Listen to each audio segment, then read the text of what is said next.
All right, so this is going to be a longer lesson today, and the reason is we're going to build up kind of the conceptual understanding of what trigonometry is. And that means that I could just say, if you want to solve this type of problem, push these buttons on your calculator. But that's not going to do you any good because you need to understand why you're pushing those buttons, what those names of things mean. And to understand this a little better, we're going to start just to understand the usefulness of trigonometry. Let's just do one problem real quick. So I'm going to say that this is a 30, 60, 90 triangle real quick. That should be 60. Okay, sorry. Here's your 90, and there's 30. Okay. So I want to solve for this side right here. Maybe I should change color because this blue doesn't show up as well. I'm going to try and solve for that x. And let's say that this is 2. All right, so what is the length of the hypotenuse here? Go ahead. 4, right? 4, yeah. It's a pretty straightforward thing. We learned some rules. I know you don't have them out with you right now. But if you know it's a 30, 60, 90 triangle, you have the short leg, you're trying to find the long leg. All you have to do is multiply that times 2. So yeah, you get 4. And that's really convenient. Having these shortcuts for the special right triangles is going to be, it's especially important if you're going to stick with mathematics for a long time, because you need to have this kind of, just the same thing why you learn your multiplication tables. So you can just do quick math. You don't have to get bogged down in all these little calculations. The same thing here. This is kind of a shortcut that turns out to be really useful as you keep working in math. Now, let's say we have the same thing. This is 2. And this is 90 degrees, but now this is 63 degrees. And that's 27 degrees. Now what's the hypotenuse?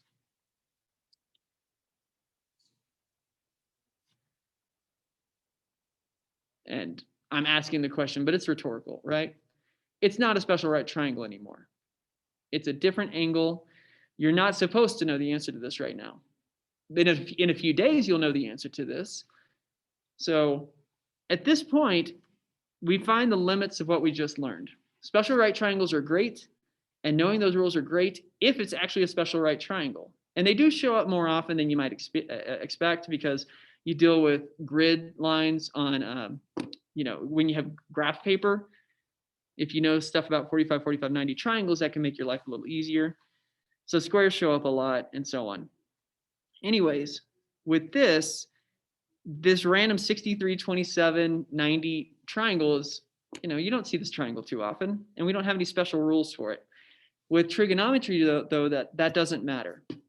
And we can actually solve for any piece of information in this triangle as long as we have to start off with 3 pieces of information, and then I can solve anything. And the 3 things we need to know, well, one of them is already given. This is 90 degrees. We always know we're dealing with a right triangle with trigonometry. So one of our 3 is always there.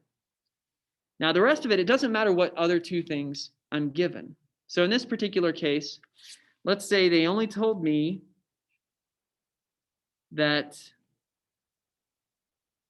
this side right here, that this angle was 70 degrees. And then they told me this was 5 in length.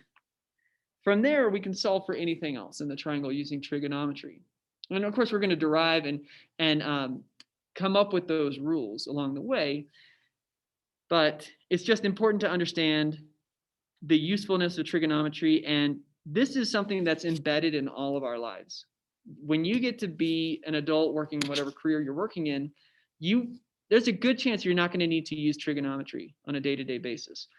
But the things that you use will be using trigonometry, because trigonometry is a really it's an incredibly useful thing for figuring out the way we live our lives. I'm kind of going on a brief little tangent real quick, but I think it's important to understand what trigonometry is useful for. We don't live our lives according to a grid. We don't live and we don't think about what are my current coordinates right now. We just think, where am I? Where do I want to be? And then if you want to get there, you turn and you walk towards something, right? So we live our lives very differently than we graph it. And the usefulness of trigonometry is that we can kind of mathematically bridge those two worlds. So if in our world, all we care about is I'm standing here and I want to get to this point, so I want to move right there. You know, I'm not thinking about, okay, how many grid lines am I going to move over? You know, stuff like that. We don't live that way. But with trigonometry, we can convert it into this. And I can use trigonometry to figure out, well, if I know this angle right here, and I know how far it is, you know, maybe I need to know this length for some reason, or whatever the case. And this is used an awful lot in certain apps as they're developed in certainly physics and all kinds of branches of science. You need to know trigonometry.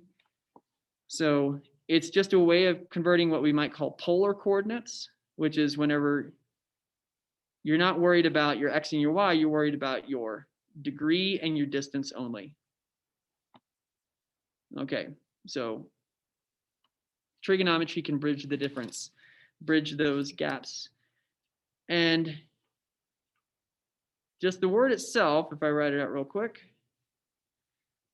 of course, chi is 3. Gano right here means angle. So 3-angle metry measurement, right? So basically, I mean, it's not a perfect translation right there, but basically we're talking about measuring 3 angles, measuring a triangle, okay? Trigono is triangle. So there it is. This is dealing with triangles, and specifically it's dealing with right triangles. So we're going to start off with that knowledge every single time. One thing I'm going to say right now, and I'll say it throughout, is because trigonometry is always dealing with right triangles, it's always a good idea just to start by drawing a right triangle. It doesn't matter if it's accurate to the problem. Like, I just drew a right triangle, and now I can fill in some pieces of information. So let's kind of jump into this further. We're going to learn the trigonometric ratios today. And to do that, we're going to use some special right triangles. And after this, we won't need to go through this process. But of course, we're doing this so we can derive what these mean. And we're going to make our lives a little bit easier. This is going to make class maybe not go quite as long for us. I'm just going to focus on 2 triangles here. I'm going to focus on this triangle and this triangle. And I want you guys to tell me what the answers are for each of these. So for B and D, let's start with B, triangle B up there. What is the length of X or Y? And someone can just shout it out or chat, put it in the chat.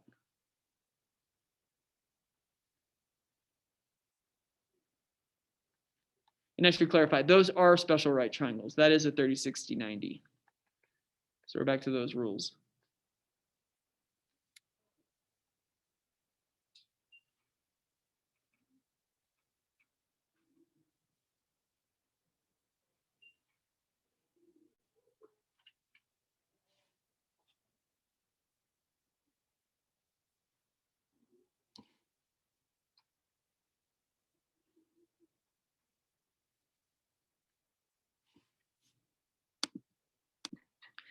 All right, so we've got the answers for part B, and then for G, if we look at that triangle, let's go ahead and come up with the lengths for X and Y. Feel free, go ahead. X equals 4 and Y equals 4 times square root. There it is. 4 and 4 square root of 3. So I want to just draw these triangles off to the side. Notice we have this grid down at the bottom. We're only going to fill in part of the grid. But let me see what I'm doing here. I'm going to draw a somewhat large triangle right here, which is going to be 10, 20, and 10 square root of 3. This is my 60-degree angle. This is my 30-degree angle. And there we are. Now, the next one I want to draw, it's a similar triangle, but I want to draw it to scale, you know, as best as I can. So let's say that's 4, that's 8, and that's 4 square root of 3. Here's 30 degrees. Here's 60 degrees. And there's my right angle. So I drew these to show that they are similar triangles. They have the same shape. They're both 30, 60, 90 triangles, but they have different sizes. Yesterday, we talked a little bit about within figure ratios. And that's what we're going to be creating, some ratios here. But we need to learn some terminology before we do that. And I'm going to draw another 30, 60, 90 right here for just a second. So what I'm going to do is I'm going to use 30 as my reference angle. And what does that mean when I say my reference angle? So this is 90 degrees right here. This is 30. We're about to label the sides as either the hypotenuse, the opposite, or the adjacent. And the hypotenuse is always a hypotenuse. In fact, let's go ahead and label that right now. So this is my hypotenuse. No big deal there. But opposite and adjacent, that's kind of like left and right. That depends on how you're facing. So if my reference angle is 30, that means from this angle right here, which side of this triangle is the opposite side? Well, it's whichever side's on the opposite of that angle. So in this case, the opposite side is this one. And then the adjacent side is the side that's actually touching this angle. We can think of adjacent like adjacent buildings. So whatever side is actually connected is creating that angle, which is this one right here. That's the adjacent side. Okay, but now let's pretend that we flip this around a little bit. The hypotenuse is always a hypotenuse. I'll just leave that there. But now let's say my reference angle is down here. It's this 60 degrees. So now which one's opposite? Is it the left? Is it the upright or is it the bottom? Which one's opposite here?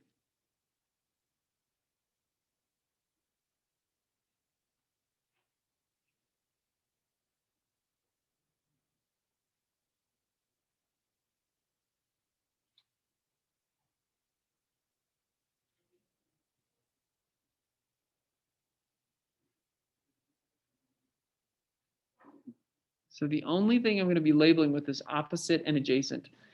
The two sides that I don't have labeled, which one would you call the opposite? Would you call it the left side of the triangle or the bottom side of the triangle? Which one's the opposite? Which triangle? I'm looking at just this one down at the bottom. So if 60 is my reference angle, that's where that's where my perspective is from. Which side is opposite the 60 degrees? The left side is. So this side is now opposite. And I personally just kind of think of it that way. Because the opposite for me is the easiest one to kind of think through. And so if I see an angle, immediately I'm like, here's the opposite side. And that means this one's the adjacent. It's almost by, process of narrowing it down, where's the adjacent? You can always identify the hypotenuse when you know where the right angle is. Then you can label the opposite side based on where your reference angle is. And that means the adjacent has to be whatever's left over. Now, of course, the adjacent is touching that angle. When I say it's touching the angle, notice we have this angle right here. And you can see the adjacent is one of those two sides that form the angle. Okay, so knowing that we're dealing with that terminology, in fact, look right here what we've got in the columns. I've got opposite over hypotenuse, adjacent over hypotenuse, opposite over adjacent. And what I'm going to do is I want to come up with some within figure ratios where the opposite, adjacent, hypotenuse set up in different ways. Now let's make sure this is pretty straightforward. I'm going to use 30 as my reference angle. I'm going to come back to that. So my reference angle is right here. And before I start creating a ratio, I want to label my sides. So for this particular triangle, and I'm going to put this in a different color real quick. Here's my reference angle. I'll put it in yellow. If that's my reference angle, which one is the hypotenuse? Is it the 10, 10 square root of 3, or 20? You can answer if you got it. 20. 20. 20 is opposite the right angle. That's the hypotenuse. Which of these remaining sides is the opposite? Is it 10 or 10 square root of 3?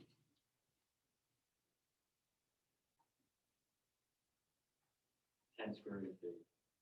Or opposite is 10. Yeah, opposite. There you go. So notice that since 30 is my reference angle, I have to think, what's on the opposite side of this triangle? Oh, 10 is. That's the opposite. And that means the adjacent is the one that the 30 is connected to. And that's right there. So I just wanted to create those labels. All right, any questions on this so far?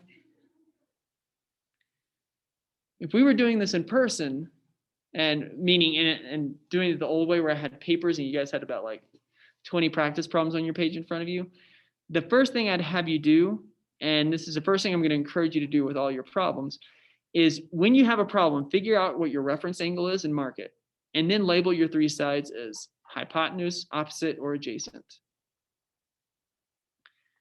Okay, so that, and I'll keep coming back to that. That is, you've got to set this up first, because if you do this part incorrectly, you're going to set yourself up incorrectly the rest of the way. So let's now figure this out. We can kind of work through this a little more. Now I've decided for this particular problem that the opposite side is 10. The adjacent side is 10 square root of 3. You don't have to write it out separately like this, but I'm just making sure it's really clear. And the hypotenuse is 20. So knowing that, let's create some ratios. And the first ratio I'm going to look at is opposite over the hypotenuse. If I create a ratio out of that, what number goes on top of what?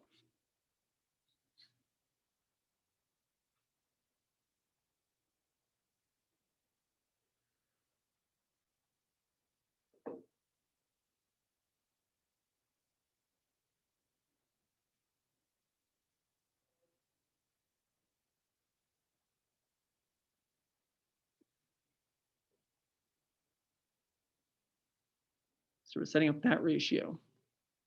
Can anyone tell me what numbers to plug in? 10 over 20. That's it. Notice it's really just this straightforward. The opposite is 10. The hypotenuse is 20. I want to put 10 over 20. And the good thing about this is we're going to just work with decimals when we're dealing with trigonometry. We don't need to keep things in radical form. So here, rather than simplifying the radical, or simplifying the fraction, which we could do, I can also just divide it. 10 divided by 20 is what? And if you, what is it? Oh, go ahead, sorry. No, it'll be the other way. So 10 divided by 20, not the other way. Are you trying to simplify it? Like 1/2? It is 1/2, but we can also just put it as a decimal. Oh, like 0.5. There it is, 0.5. And maybe right here is a good time to get you guys to make sure you have a piece of paper that you can just do some scratch work on today, and to make sure you have a calculator out. You will absolutely need a calculator because we're going to be using some trigonometric functions that you can't just figure this stuff out in your head.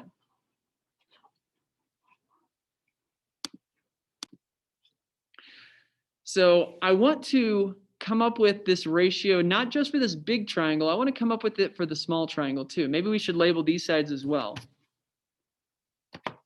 So if I get my yellow color again real quick, 30 is still my reference angle. Which side is the hypotenuse? 4 square root of 3, or 8? 8. 8 is. All right. Which is the adjacent? 4 or 4 square root of 3? 4 square root of 3.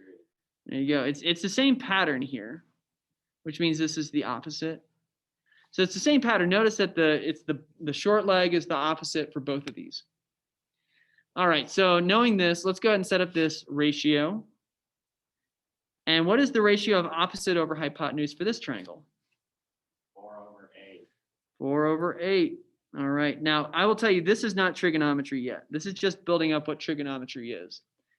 So at this point, that's the same as 1/2, which is 0.5. So far, this has basically been mental math. You haven't needed your calculator yet. Let me go ahead and show this real quick. The opposite here is 4. The adjacent is 4 square root of 3. And the hypotenuse is 8. That's just for this particular triangle with this particular reference angle. So we're good there. Now, the key thing is that notice that these ratios are the same. It doesn't matter that this triangle on the left is a lot bigger than the one on the right. The ratios between the sides within the same triangle, the ratio stays the same. It's going to be the short leg is the opposite side is half as long as the hypotenuse. Okay, so now let's do the next one. So we're looking at the adjacent over the hypotenuse. And what's my ratio going to look like here for adjacent over hypotenuse? And let's go with the big triangle. 10 times the square root of 3 over 10. 10 times square root of 3, not over 10. 10 over 10. Well, it's 10 square root of 3 is the adjacent side. We're putting it over the hypotenuse. So what's it going to be over? Oh, over 20. Over 20. Now with this, you can plug that in your calculator. You can do 10 times the square root of 3. Your square root button is found. It is second x squared. So those of you who are at home or don't know, it's Mike. Need to make sure I'm seeing something. Okay. You have to hit second, and then there's this x squared button, which is right about here. Now my camera's not, or my calculator isn't on. But if I hit second, sorry, I have to clear this also. I apologize. So second, and then the x squared is right here where my index or my ring finger is.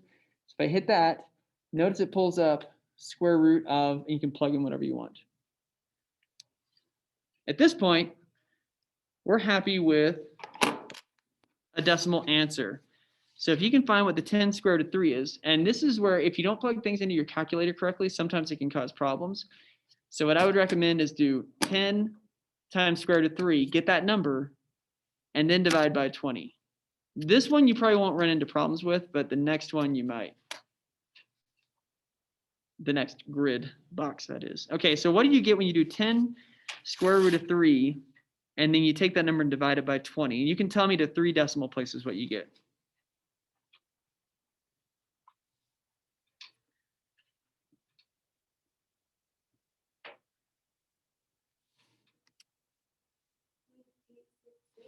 That's right.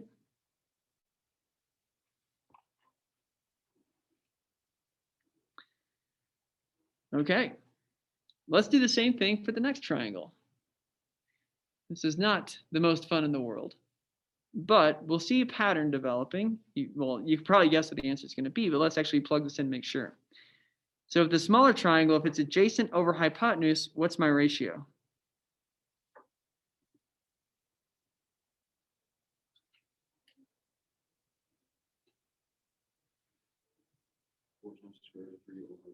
There it is. 4 square root of 3 is the adjacent side.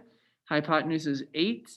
You can plug that into your calculator. You can come up with that ratio.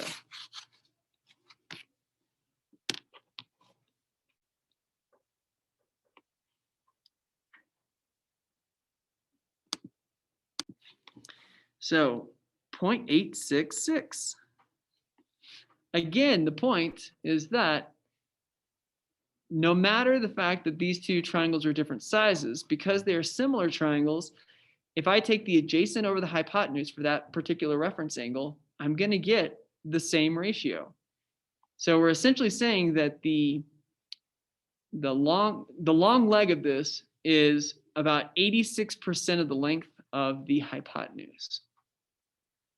All right. And again, this might or might not mean a whole lot to you just yet, but this turns out to be incredibly useful. And finally, we'll do the last little bit, opposite over adjacent. So tell me the ratio for the first and the second triangle. So let's do the first one first. So what do we put over what? 10 over 10 times square root of 3. There we go. And then for the next one, what are we going to put in the numerator and denominator? 4 over the 4 square root of 3. All right, there it is. That should be a 4, sorry. 4 over 4 square root of 3. Now, this is one where I would not recommend typing in 10 divided by 10 square root of 3 because you'll probably get a wrong answer. So instead, find 10 square root of 3, get that answer, and then do 10 divided by that number. So do it in 2 steps. And once you've got it, I'm just going to leave this here. You guys can put in the chat what you get is your ratio. So 10 divided by 10 square root of 3 is 0.577. And 4 divided by 4 square root of 3, what do you think it's going to be? 0.577. Okay, this holds true. Now, again, no matter how big or small we make this 30, 60, 90 triangle, that ratio will always hold true. And to see a little bit of practicality behind this, why this is a good thing to be aware of, let me erase all this over here on the right. So if I know that the long leg is 87% the length of the hypotenuse, then that can help me answer practical questions in real life. All right, so maybe the question is, I'm going to run, this happens to be a 30, 60, 90 triangle. Now later we're not going to be dealing with special right triangles. All right, I am going to run this length. Like I'm going to go down here, and maybe this is some sidewalks. And then my friend is going to run here. This is not practical. You wouldn't stop here and, you wouldn't stop to calculate this. But you can imagine scenarios. We both want to get to this point right here, and we're starting right here. So knowing that the ratio from the long leg to the short leg is 0.866, if this is 100 feet that my friend has to run, then the long leg is 0.866 times as long, which means this is going to be 86.6 feet. And knowing that this opposite side, the short leg down at the bottom, is half as long, means this is going to be 50 feet. So this ratio, we can use it to solve for missing side lengths if we know one of them, because I know what the ratio is for this type of right triangle. And now I can, figure out my friend's going to run 100 feet, but I'm going to have to run 136.6 feet. So I better be, we can even figure out how much faster I need to be than him. I need to be about 36% faster, 37% faster if I want to get there at the same time. All right.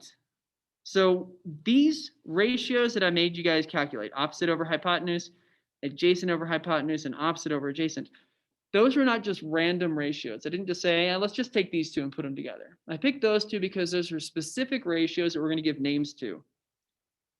Okay, and from here, we're going to give those their names. The very first one is sine, and sine is defined as the opposite side over the hypotenuse.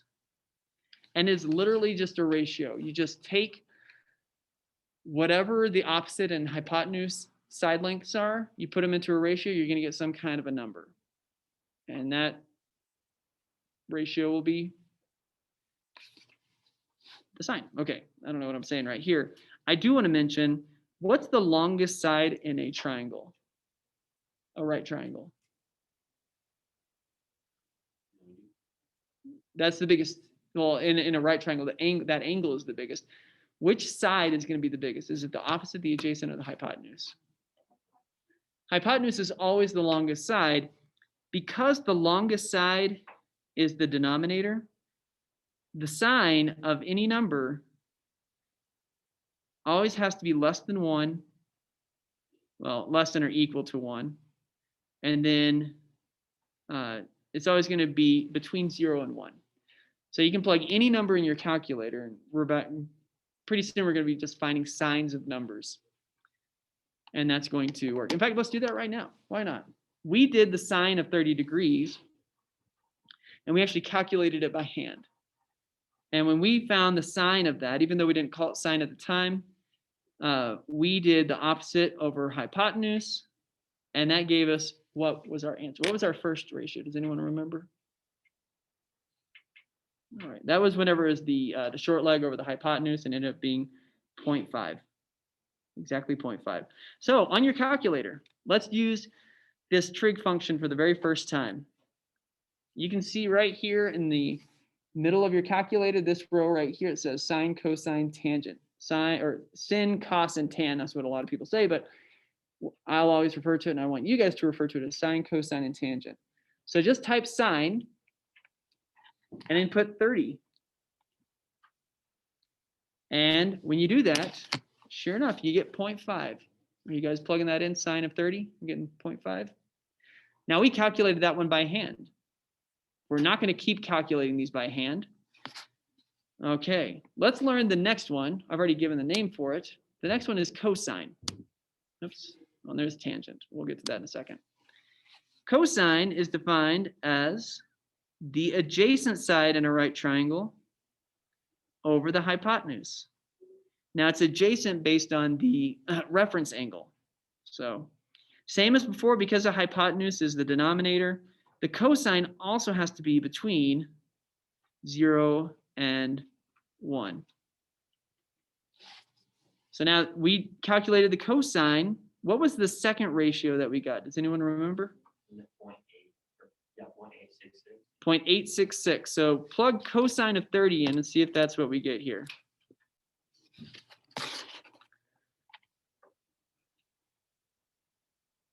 All right. There it is. In fact, that's the exact calculation we had earlier. Well, depending on how you plugged it in. But 0.866. And I'll just put that up there. All right, cosine of 30 is 0.866. Very, very good. Now, if I had just told you to plug in, hit cosine and you'll get your answer, that wouldn't have meant anything to you. But now you can see where that comes from. It's not just random digits. And then finally, we found the cosine, the tangent is the last one. And the tangent is defined as the opposite over the adjacent.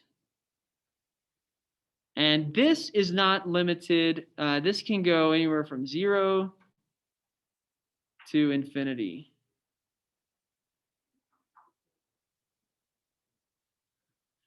All right, so this one isn't limited by 0 to 1. Okay, so now the tangent, what was the last ratio that we calculated? What number was it? Well, if you need to jog your memory, just do tangent of 30. 0.577, right? Yep. And there you go. If you do tangent of 30, you're going to find that number right there.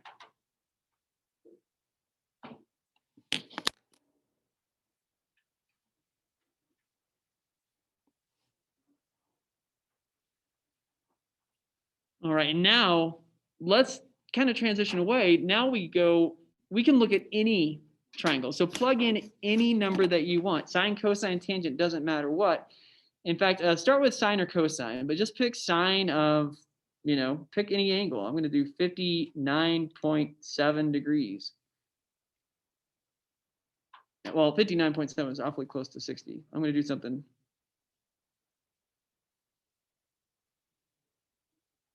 I don't know. I just did, it doesn't matter what number you plug in, right? I just did sine of 43.1 degrees, and that's about 0.68. Now, on its own, this number that I just calculated doesn't mean anything to me, but it will mean something. What I know is that the opposite side in a triangle, the opposite side is going to be about 0.68 times the length of the hypotenuse. So if I know the length of the hypotenuse, I can then figure out the length of the opposite side. All right, so that's now what I want you to do is with tangent, I want you to pick a really big angle. So pick like tangent of 80 degrees. Let's start with that one. And notice that that gets up to a whole number, 5.67.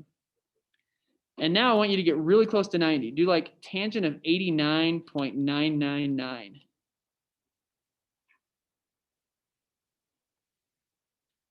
And you can see how big this gets. So tangent is not limited, but typically you're not dealing with anything that close to 90 degrees. So there we are. Just fun to know what these numbers can be. Now we come to this little bit right here. And if you've ever learned about trigonometry previously, or if you have siblings or cousins or whatever who've learned about trigonometry, they've probably heard this phrase before, SOHCAHTOA. This is basically a mnemonic we can use to remember these three trig ratio relationships. And what we're essentially saying here, I'm going to erase some of this work right over here on the side. When we talk about so, and then ka, and then toa, notice I'm lining them up with sine, cosine, and tangent. We're saying that the sine of a random angle is equal to the opposite over the hypotenuse. Now, same thing going on here. I'm not going to draw the arrows this time, but cosine, I'll just do it for the first one. Cosine of x is equal to the adjacent over the hypotenuse. We already have this written down on the left, but I just want to show you the adjacent over the hypotenuse. It's always the ratio equals the numerator over the denominator. So that means now in this case, it's going to be tangent is going to equal the numerator, in this case is opposite, over the adjacent. Now, if you find it helpful to have this mnemonic, SOHCAHTOA, then I encourage you to remember that. Any questions on exactly what that meant and how that's being applied? Okay. Now, you can remember it different ways. You don't have to have any kind of mnemonic for this because you will have a reference sheet available. And at this point, we have spent this bulk of the class period just learning what our trig ratios are. Opposite over hypotenuse for sine, adjacent over hypotenuse for cosine, opposite over adjacent for tangent. All right, now I'm going to come back to this just for a second to show you this reference sheet, which is really just a picture. And there we can see. Now this symbol right here is called theta. It doesn't matter. You can just treat that as just a variable. The sine of any angle equals opposite over hypotenuse, and you can see it from there. So I don't need to run through this again. But this reference, you can certainly have this available the entire time. You don't have to have anything memorized for this. You just need to know how to use these formulas. Okay. So now let me share something different. We're going to go over the homework and we're going to see exactly for today what we're going to be using this with. Sorry, screen's going a little crazy on me. There it is. So this is already posted in the Canvas page. And what you're going to be doing, you're going to do only 6 of the problems. Now, I highly, highly encourage you to do all of these problems. All right, because this is the very foundations of trigonometry and you need to know your ratios. But you're only going to be expected to do problems 1, 5, 9, 11, 15, and 19. And you don't have to, that's in the homework assignment. So only 6 will need to be done. But let's just pick one of these randomly. And actually, I'll pick these 2 randomly. This is problems 2 and 4. So the first thing that we need to do in order to make sense of this is, of course, we need to know what these mean. Cosine, tangent, and where's the sine? There's a sine right there. Okay. But let's focus on problems 2 and 4. So before we get started and try and write a ratio for any of this, what I want to do is I want to label my triangle. This is already given. I have side lengths. Everything's good. Cosine of C. So that means this angle right here, this is going to be my reference angle. So I've got three angles here. I've got angle A, got angle B, and angle C. B is my 90 degrees. The 90 degree will never be the reference angle. So it's either going to be angle A or C. In this case, I wanted to use C. So knowing that, here's what I want to do. I want to just go ahead and mark that angle, say that's my way of saying this is the reference angle. And from here, let's label our three sides. So which one is the hypotenuse? 16, 30, or 34? 34. 34 is a hypotenuse. Opposite your right angle. That's good to go. Between the next two, which one's the opposite? Is it 16 or 30? 30. Very good. And we can see that's just as straightforward as it gets, opposite the angle that's given. And that means this is just process of deduction. We know this has to be the adjacent, but we also can see this side is connected to the angle that's given. So that makes it adjacent. Okay, we've got this label. We have a reference angle. Now they're asking for the cosine. The cosine of any angle. I know we just learned this a couple minutes ago, but can anyone still recall what is the numerator and denominator for this ratio?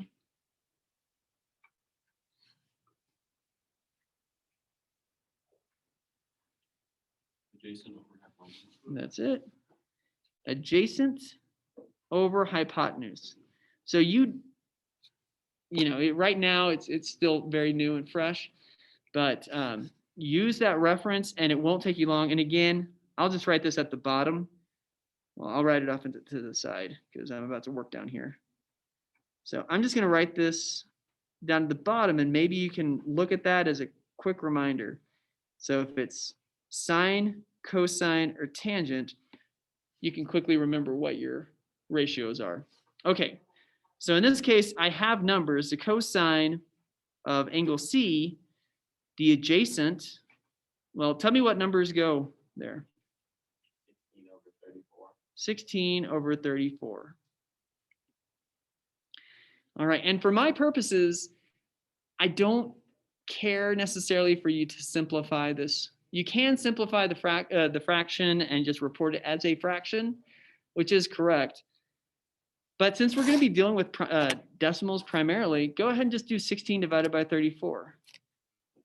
And we can report what our ratio is.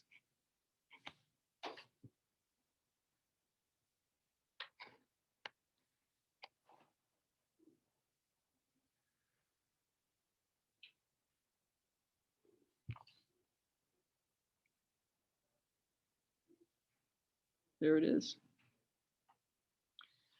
0.470. And sometimes they want us to round it to the nearest 100th, 1000th, 10,000th. In fact, you'll see in the next part, it asks you to round it to the nearest 10,000th.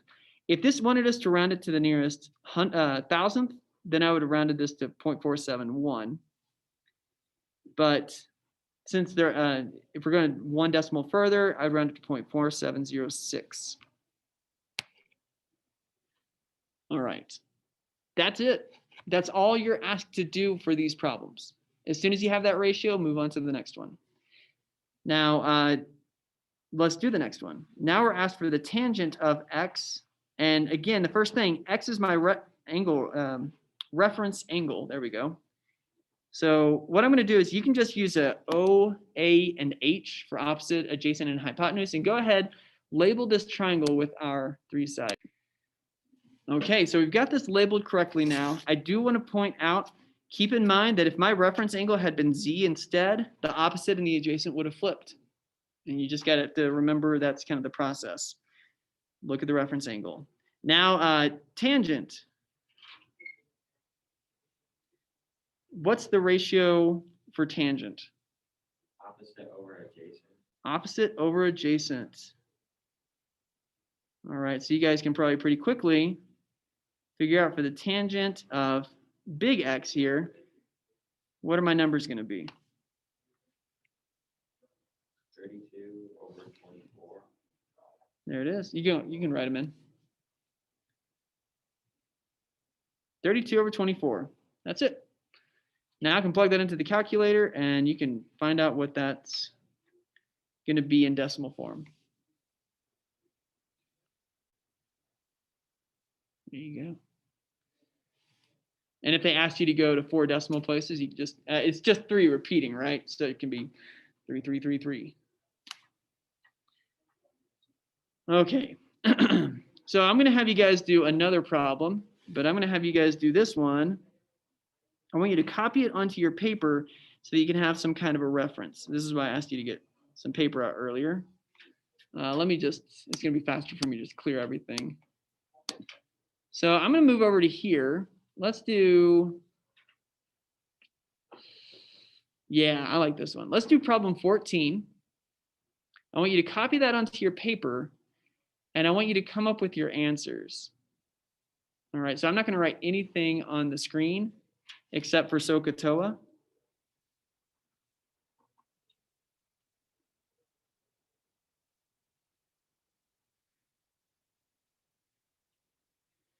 And I will have you guys write your answer when you found it.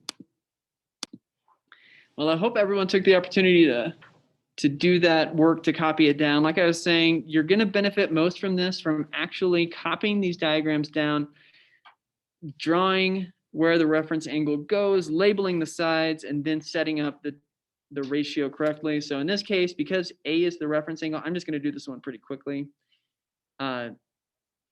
It's a little bit tricky when they don't put the right angle just at a nice spot where it's, you know, perfectly horizontal or something. And now this has got to be the hypotenuse, which makes this side the opposite and this side the adjacent. The single biggest problem, well, there's kind of a related problem, but sometimes they're two independent problems. But the biggest problem with trigonometry problems is people not labeling their triangles correctly, or just skipping that step altogether and then just guessing. But if you label your triangle incorrectly, you might pick the wrong ratio to use. And then let's say that you label it correctly, but you just write down the wrong ratio because you didn't think through it clearly enough. So there you go. You got to make sure you are getting this first part, which might seem really elementary and basic, but you got to get this part done right, or else everything else is going to fall apart when you try and do your problem. Okay, so now I wanted to look at these problems right here. You only have to do problem number 21, I think. Anyways, I'm going to do problem 20. This is the easiest math problem you'll ever have to do in this class. For this, you literally just need to type that into your calculator. Sine of 38 degrees. So I can hit sine 38, and I get my answer. All right. So you can just shout out, what do you get when you do sine of 38? 0.61. Now that would round to 616, but I'm going to round it to the next decimal, only because, and I skipped over this part. If I can, there it is. Up at the very top, it says round this to the nearest 10,000. That's the only reason I'm doing it. But most of the time, you don't need to worry about that. So in this case, yeah, just type sine 38 and you're done. So you can do all those problems. The last thing I wanted to go through, because I think it's worthwhile just to really drive home what we've been looking at today, is this right here. I love this question. It says, if the sine of x is 1/3, find cosine. And this is where I was mentioning this at the beginning. It's a good idea just to draw a triangle. Now, I don't know that that triangle that I drew is accurate, but it doesn't matter. It's a right triangle. I'm going to say that this is my reference angle x. It doesn't really matter. And now I can label my sides. So this will be the hypotenuse. This is the opposite, and this is the adjacent. So knowing that it's telling me that the sine of x is 1/3, what sides can I give lengths to?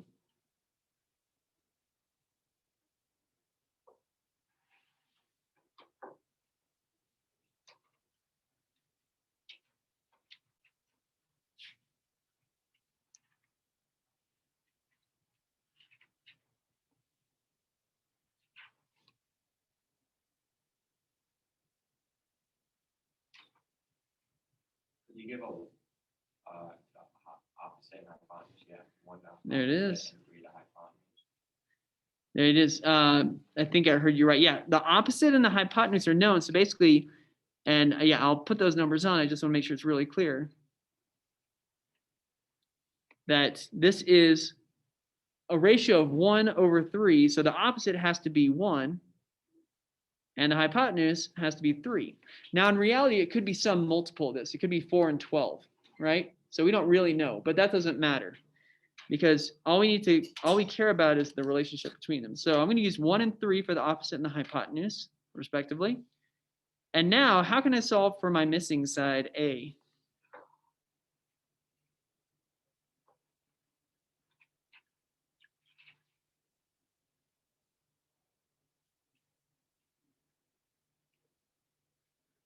Do we have a certain theorem that can help us find missing side lengths in a right triangle?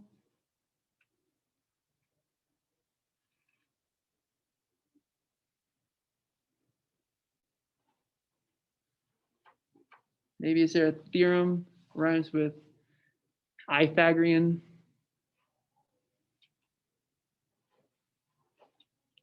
A squared plus, A squared plus There it is. 1 squared equals hypotenuse. All right. So what we're using here is, yeah, our Pythagorean theorem.